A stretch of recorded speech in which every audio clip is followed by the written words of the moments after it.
Welcome, everyone. This is Ryan Hoyme, and I'm the social media director of Bombatel. And today we have a very special guest, Bruce Baltz. Welcome, Bruce. Thanks, Ryan. It's Yeah. great being with you. And I know a little bit about your history and how you got involved in massage, but I want the rest of the world to find out how you got involved in massage. I started off in the early 80s, late 70s as a personal trainer out of New York City. And from then, it was just kind of a progression of wanting to learn more about the body. And I had the opportunity, after being a personal trainer for 15 years, to then go to the Swedish Institute. And so I went to the Swedish Institute and graduated from there in 93, and then started working basically clinically for the first few jobs that I had as a professional massage therapist.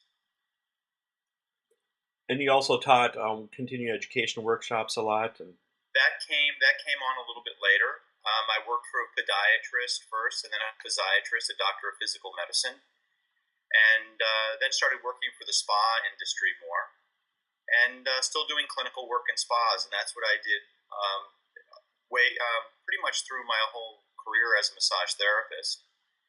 And I met a woman by the name of Mary Nelson when I was managing a massage program at another spa, and she had a company called Stone Therapy. And I went to one of her workshops, and then found that I was very attracted to the technique of working with hydrotherapy principles and combining with soft tissue manipulation that we're already currently doing as body workers. And she asked me to write her deep tissue program for her. And I taught for her for 4 years until I moved to Florida, and then got involved with some other manufacturers and working with some other products. And then it just sort of progressed, working with the FSMTA and the AMTA, and then providing CEs in those venues and those conventions. what really brought you to the spa world then? I always felt that I understood the emotional component of physical injuries, and I think it was really important to be able to address that and to do justice to the service we're trying to provide. And as a clinical therapist, I just felt that it was a more relaxing environment. The aesthetics I liked, the environment I liked more. And I also wanted to be able to tap into that emotional component of physical injuries, which I think was a little bit more accessible in that environment. And then the Swedish Institute. I mean, that's really well known too, right? Yeah, I mean, I believe they started doing massage education in the 20s out of that school. And so, yeah, it had quite a long history of providing massage therapists for New York State. Okay. And then you started working with Bombatel early last year, right? I've been with Bombatel a little bit over a year now, and we were doing business together as far as me doing trade show education for them before that. And then they decided they wanted to bring in education as a full-time position into their company, into Bombatal. And they asked me if I'd be interested in that, and it was very interesting to me. It was, again, challenging me as an educator and massage therapist to do something different, but still something that I really enjoy doing, which is the educational component. And then we can start with some of the educators too. So let's start with Gloria Coppola. Yeah, when we were putting together a team of educators, we just launched this program not too long ago. We were looking for educators that were active in the massage community and had something unique to offer. And Gloria's been in the business for a while as a CE educator and likes our products. And so she was very attracted to our fractionated coconut oil. And so as we developed and chose different educators for what their strengths were, she was one of the first ones that we actually approached. And her technique primarily revolves around Lomi Lomi. And with that, I mean, over in Hawaii, they use regular coconut oil, and that actually hardens over time, right? That is correct. The Yeah. fractionated coconut oil is a natural process, so there's nothing added to the product that would make that would compromise its integrity. But being fractionated, it will not congeal, as you say. It will not get hard in cooler temperatures, and it also extends the shelf life of it. And so I think the practitioners are really liking that aspect of it, and it's also unscented.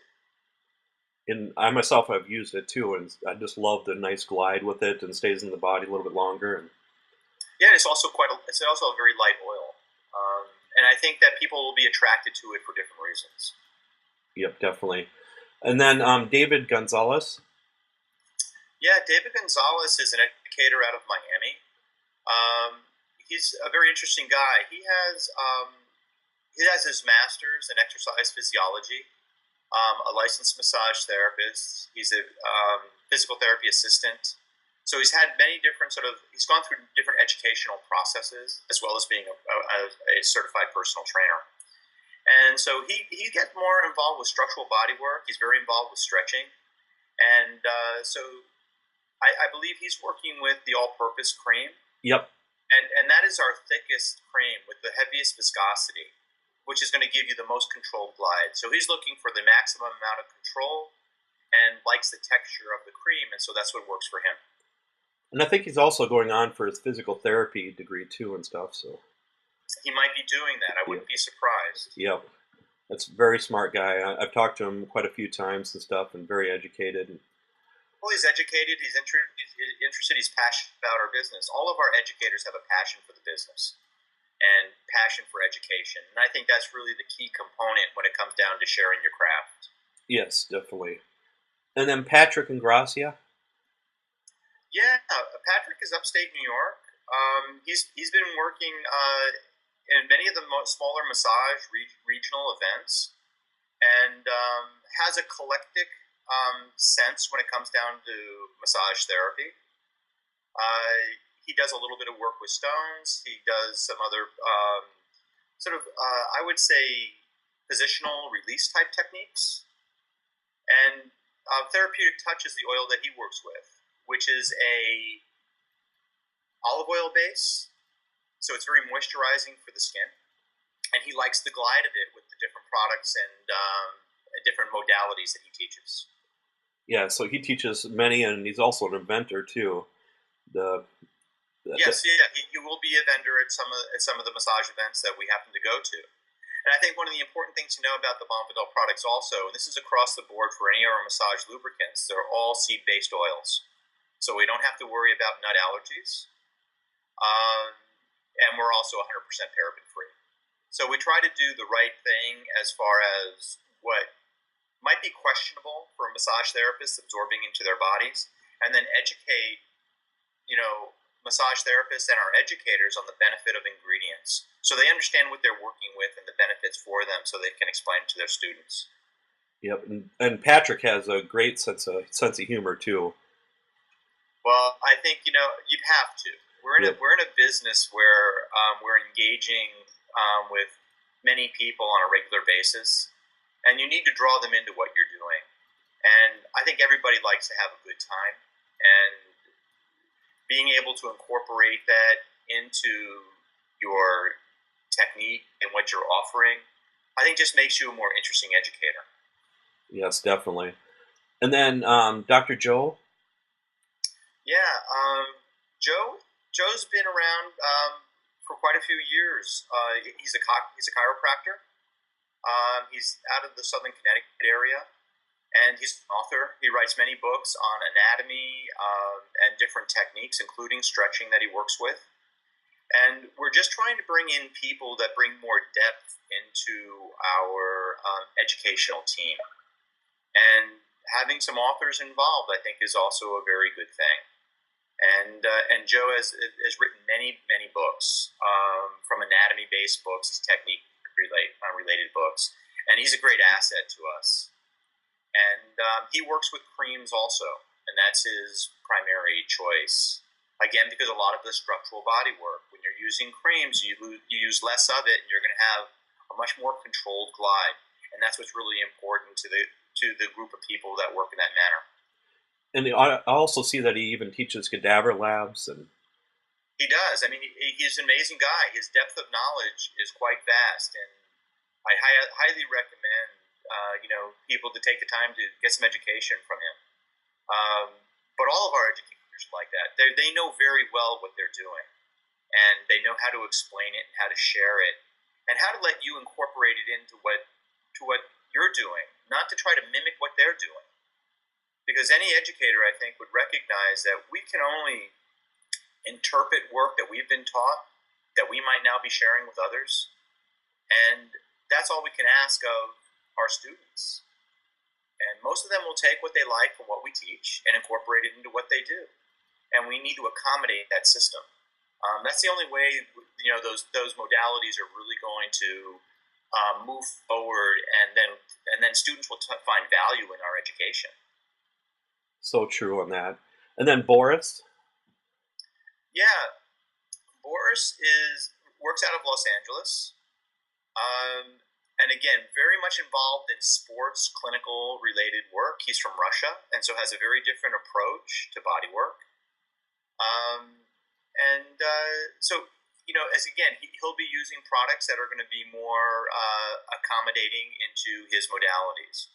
He teaches a lot in the, I guess you would say, the western part of the country, in Vegas and in Los Angeles and that part of the states. We're trying to get him to come east so we can share what he does more with us, in the East Coast. yes, that would be definitely nice. And he teaches many different modalities. It looks like too. So even medical massage and deep tissue.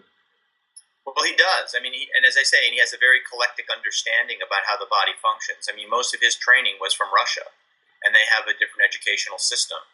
And so, again, if you're looking to bring more depth into what you're doing and learn from basically from a different cultural approach, he's an amazing educator.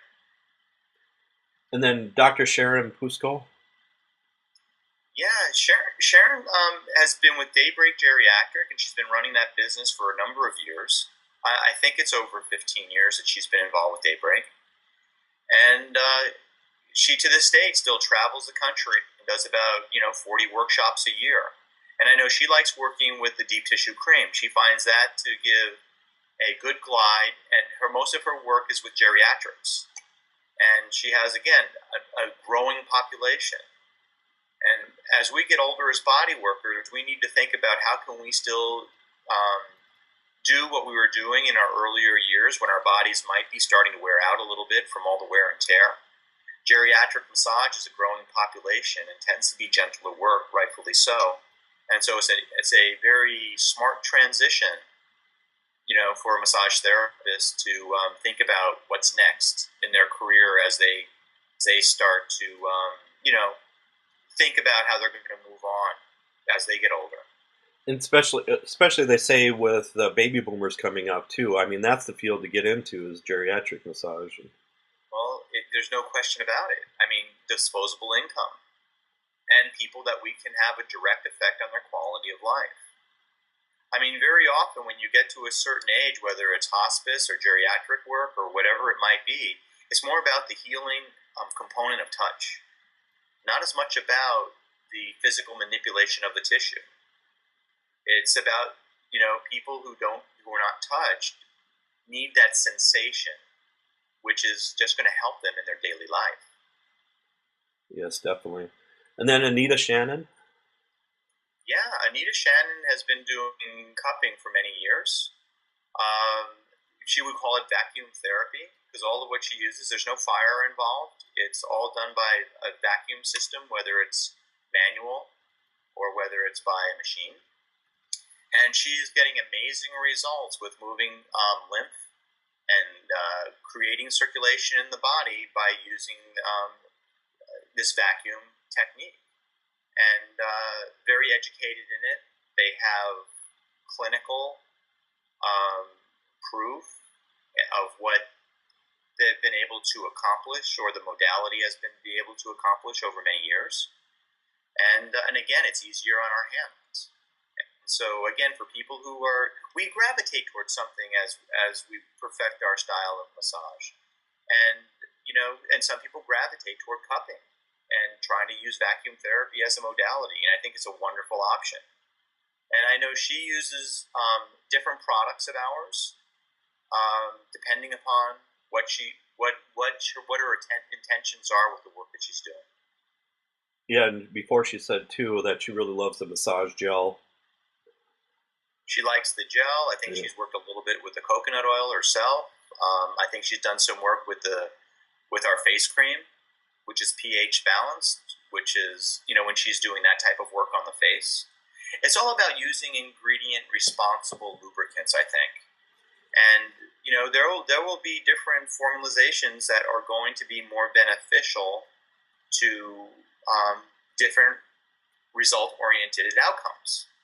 And as we start to understand the ingredients better, then we're going to be able to choose better for our clients. It's not only about what feels good in our hands. And then also with the cupping, I know they actually slide it, so that's why they need a little lubrication too. That is correct. Yeah. When they're moving the lymph fluid, they want to move it toward the lymphatic glands. And so in her technique, they are sliding the cup on the body very often, yes. And then I know with some liability insurances won't even cover fire with the old-fashioned fire cupping and stuff. But, I'm not sure anybody covers that, massage yeah, therapists. so it's a lot safer the version she's doing and stuff, and gets great results too. Well, of course. I mean, if it's beyond our scope of practice and we can't get insurance for it, you'd really want to question doing it, I think. Yep, definitely. And then Pete Whitridge. Yeah. Pete is very involved with education and has been for a lot of years. He's in Florida, in the Gainesville area. And Pete, I think, is working with our PT Pro line. And he does a lot of structural body work, more fascia release techniques. And so it's the salve that I think that he's working with right now. And he's liking it very much. He appreciates the intention, like all of our educators do, to our product and trying to be as ingredient responsible as possible. And I know he also works a little bit with aromatherapies. So again, a very eclectic education and offering that he'll bring to our massage team. And then the PT Pro line, that's kind of a new line, right? That is a new line for us. We have 4 different products, all have different ingredients. So we have 2 different creams. We have a balm and we have a salve. And the balm has menthol in it, so that's the only one of the 3 products, or the 4 products that has menthol. One of our cream is more vitamin infused, and the other one has glucosamine in it. And then the salve has, I believe, aloe vera in it. And so again, it depends upon what your intention is, the skin type maybe of that person, and what you think is going to be more beneficial to the outcome of your service. But yeah, the PT Pro line is really geared more towards specific joint-related work, opposed to an all-over massage lubricant. And then, so that's a lot thicker product, so it's going to stay on the body longer then, or? Yeah, the viscosity of it's a little bit thicker. You have, the creams are quite thick. The gel and the salve, have to be worked with a little bit to get them into a consistency that you can work with. So they do. They have good control. But when it comes down to control in our work, yes, the viscosity is very important. And we basically work on a scale from 10 and down. And our creams have the thickest viscosity. Our all-purpose cream is the thickest. Our multi-purpose cream is the thinnest, which will have more oil content in it. Creams absorb faster in the body because of their water content. A lotion will be absorbed the fastest because it has a higher water content than cream. So we need to know what we're working with and the absorption rates, so then we can accommodate whatever that modality is. And we give you plenty of choices. A few of our lines are complete lines, meaning that they'll have a lotion, they'll have a cream and an oil, and a gel.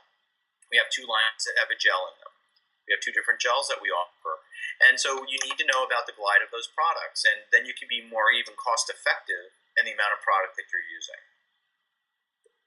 And then with the creams and lotions too, those typically will wash out a little bit easier out of the sheets then. Yeah, everything that we have is water dispersible or water soluble, including the oils.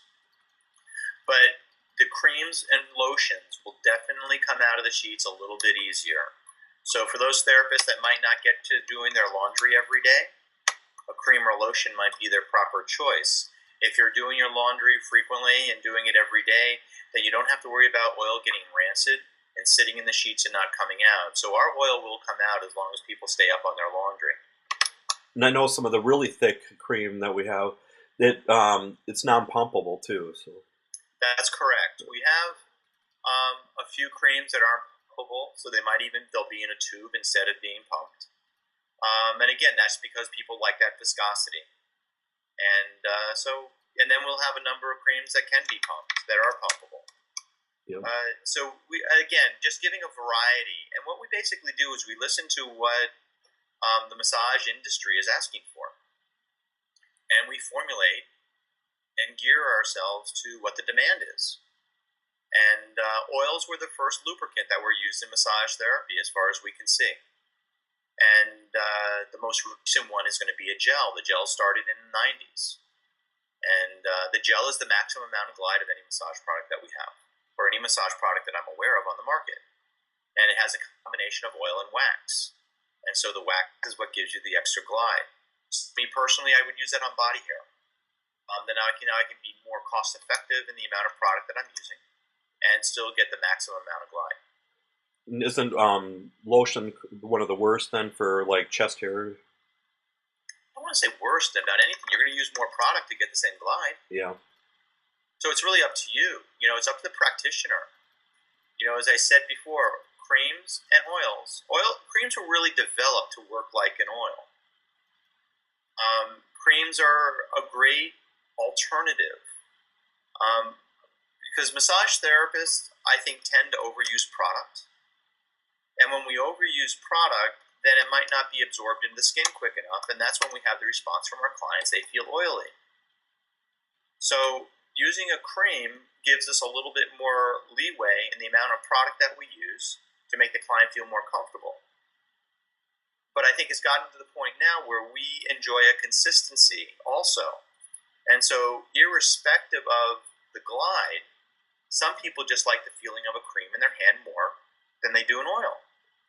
So now we have those choices, and we have like ingredients between an oil and a cream, so we can still provide the same education as far as the benefits of, say, olive oil is concerned, or say if we have a sea algae or green tea extract. You can get those components in a cream, lotion, or oil. So it's up to us then on what we really want to work with. and the nice thing I like is how it breaks it down for the cost per treatment. So how much, let's say typically an ounce of oil for full body treatment, and then I mean it's a lot more cost effective if you of course buy a gallon or 5 gallon, or in the long run. Well, of course, Yeah. if you really find something that you love and you find works more for your clients, the larger quantity you buy, the more cost effective the purchase is. Um, you know, but as far as how many services you're going to get out of an 8 ounce or a gallon of product, again, it depends on how much you use. And it's hard for me to tell how much somebody is going to use. I know that I've received many massages where I thought that, I didn't need any more lubricant on my body, but it was still applied. You know, And, and it's something that I really don't care for, to be lathered in oil or cream or any product for that matter. But there's some services and clients who like that feeling. So then I think that obviously it needs to be provided for them. But you use a lot more product and the product becomes not beneficial. And then I think it can even affect your body mechanics if you're overusing product. yes. If you're paying attention to that. So, we got to pick and choose on what we're going to use and how much we're going to use of it. Yep, and then Pete Whitridge is also the president of the Alliance for Massage Therapy Education that we'll be going to next month. And Yeah, yeah. Pete has a full plate, and the Alliance is a wonderful organization, and they really they focus on trying to bring consistency into the educational process, whether it's on school education or CE education, and requirements that maybe should be put into place, or at least guidelines so we can get consistency in our education. And they're out there speaking for the educators, on a school level and on a CE, individual level or organizational level. And I think that's a great service to our community. And what I really love about it too is there's so many classes to educate the educator. Yeah, I Yeah. mean, we need to. I always said that I wish I could teach over the first few years that I was teaching as a CE educator, because what I teach and my ability to express what I want to accomplish or have somebody understand is vastly different now than it was then. And if I would have had a little bit more training to start with on how to reach students and conduct myself in an educational environment, I think that they would have received a much better education from me at that time. And so if we can help people with that learning curve and then bring consistency to what we're offering, I think it's really going to help the industry move forward. And they're trying to they do their part in trying to make that happen. They're a new organization. They have a long way to go. But, knowing Pete and many of the other people involved with their organization, I'm pretty certain they're going to achieve their goals, one step at a time. Yes, definitely. Because over 11 years ago, when I first started teaching, what I got was a book and a syllabus, and the next day I had to teach. So it was a very scary, scary time. I mean, that's scary for everybody, Ryan. Yeah. But that's the way most of us started because there was no guidelines for us. Most schools have current guidelines, and I don't know what was happening, say, 20 years ago, but current guidelines for most schools are that you have to be a massage therapist for 2 years before you can apply for a teaching position. A lot of schools still say, as far as the anatomical part of what is taught or systems part of the massage education, they like you to have a bachelor's to be able to teach that. I don't know if your school did that or not, but many schools do. They're starting to require at least associate degree and at least 3 years experience. Okay, Yeah. well then I think we're getting there. I think it's getting better. But my question would be, does a liberal arts degree as a bachelor degree give you the knowledge to be able to teach anatomy? I'm not sure it does. So I think we need to be a little bit more specific. There are many educators out there that I know really know anatomy very well, that their highest education is massage school. So but standards need to be set, because as we develop as an industry, we need to be able to move forward and represent ourselves on a more respected scale. Yeah. And then the last one, Rita Woods. Yeah, Rita joined us, and she's very educated in facial massage work. I believe she is an esthetician as well as a massage therapist. And don't quote me on that. That might be incorrect. So she's been very involved with the aesthetics part or the facial part of massage. And so she's working with our facial massage cream, which is pH Baltz and has anti-aging oxidants in it, and finding it very beneficial on a formulation level because she teaches some of that in her classes, along with anatomy. Her classes are quite in depth, and I know she also came out with a book, I believe put out by Lippincott and Williams, that had to do with her approach to massage and treating different facial conditions. And where do you see the future of the environmental educators going?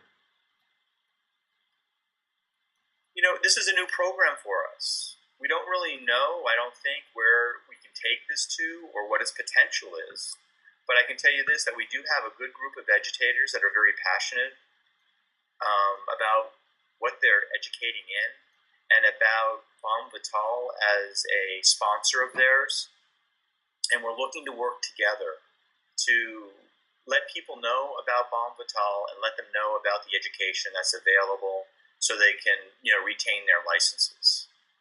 And it's an open book right now as far as where we're going to take this to.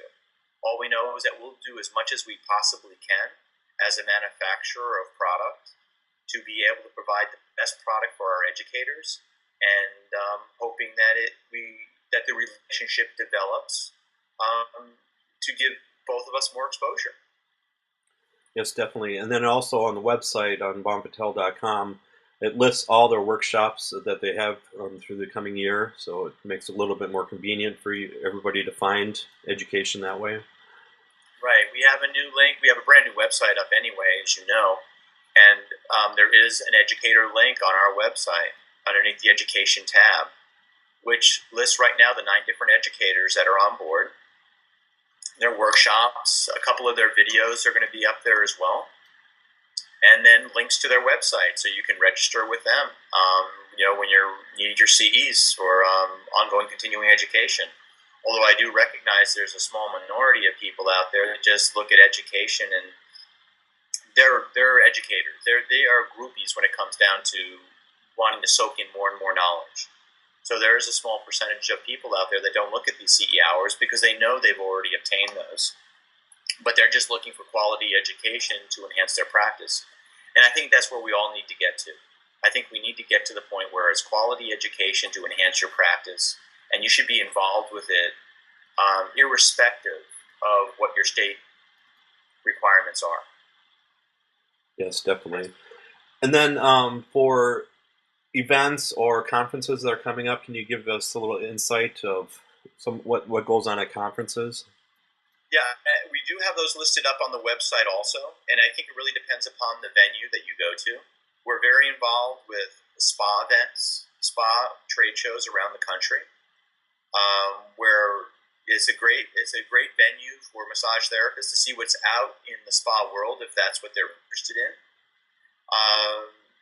and seeing the products and the new products that we have available. The massage shows, there are many that we do, and and hopefully through associations and through just the interest of the massage therapists, we'll see them at those shows as well.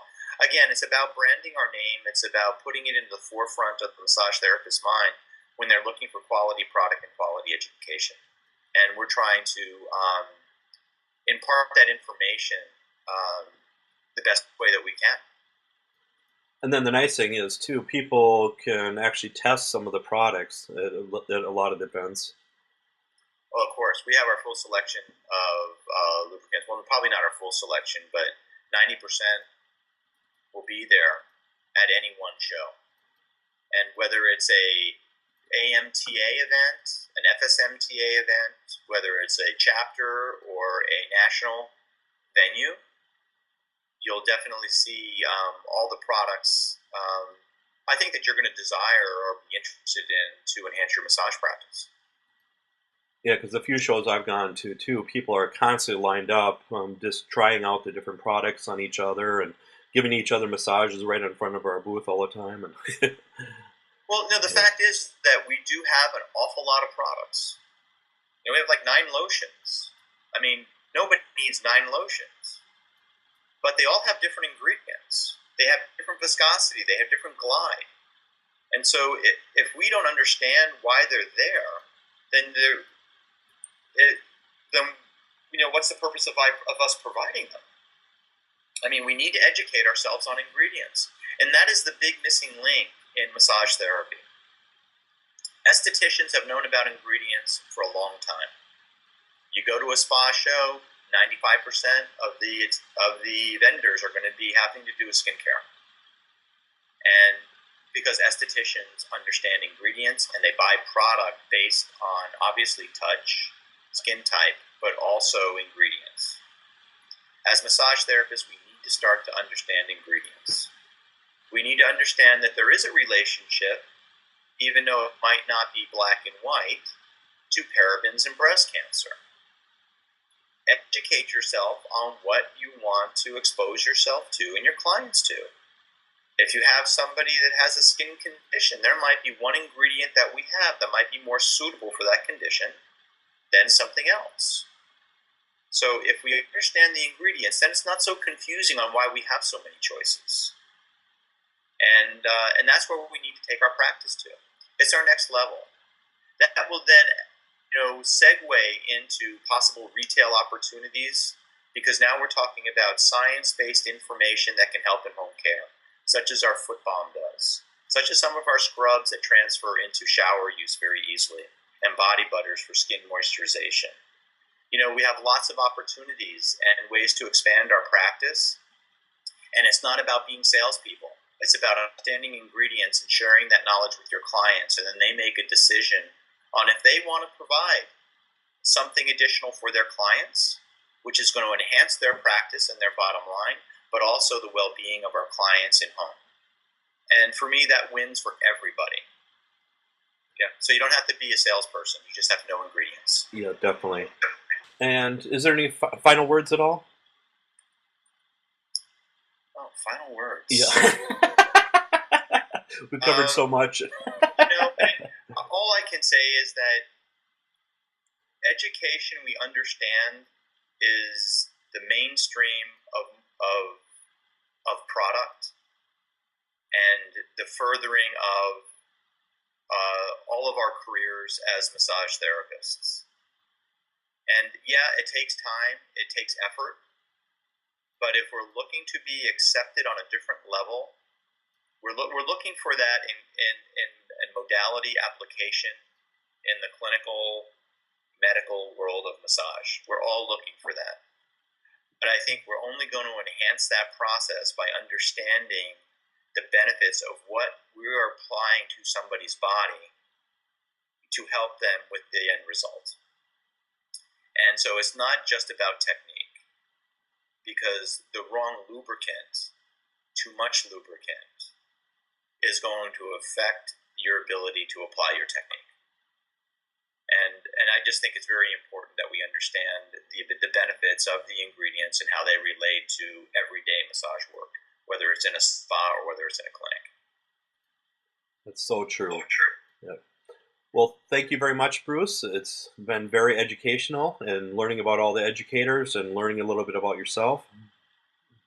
Thank you, Ryan. And we're happy to have you aboard and helping us out with our efforts to reach people through the vast world of internet. Yep. And thanks, everybody.